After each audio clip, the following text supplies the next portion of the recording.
Why fishing experts prefer blunt with thick-tipped floats, and how to use them right. Intro.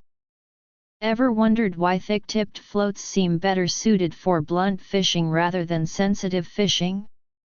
Many anglers find themselves scratching their heads when using these floats. Despite their design looking ideal for sensitive fishing, they often don't perform the way you'd expect. Is it the float itself?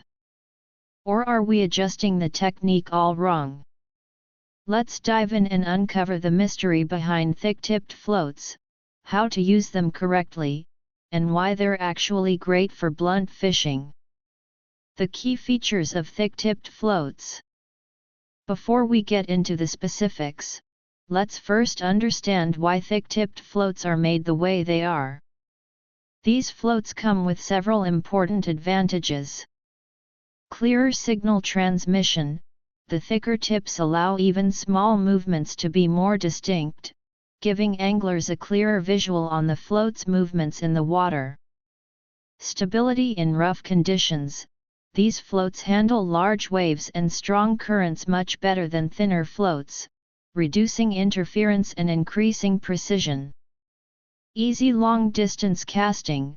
Their moderate weight makes them ideal for long rods and casting distances, giving you flexibility when fishing in various conditions.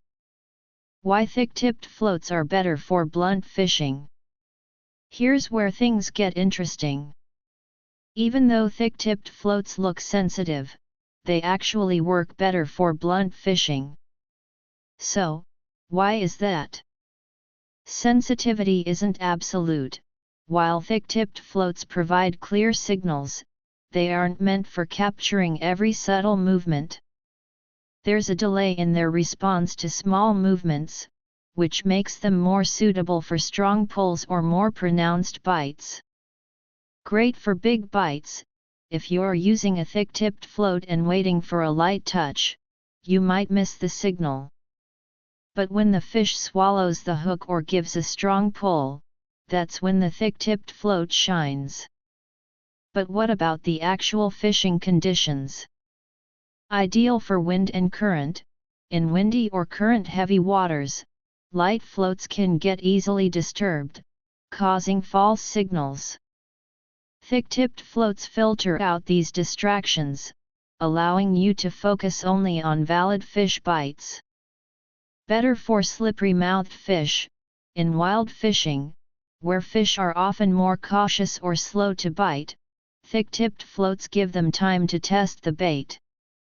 The stability of these floats allows for a more accurate indication when the fish fully bites down.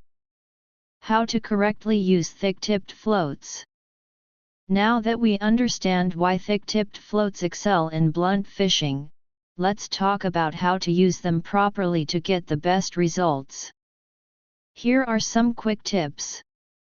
Adjust the float to 2 to 3 meshes.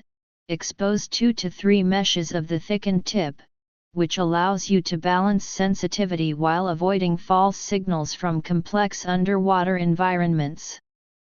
Use the right lead weight. Thick-tipped floats work best with a slightly heavier lead weight to stabilize the float. If the weight is too light, the float will become top-heavy, affecting performance. Conclusion. Thick-tipped floats might look like they're designed for sensitive fishing, but they're actually made to handle the more blunt approach, perfect for stronger bites and rough conditions. By adjusting your fishing method to match the float's design, you'll find it performs much better in windy, deep, or current-heavy waters. So next time you're out fishing, use these tips to maximize your catch. Happy fishing! About the author. I'm a fishing enthusiast passionate about sharing tips and tricks to help anglers improve their skills. Don't forget to like, save, and follow for more insider knowledge. See you on the water.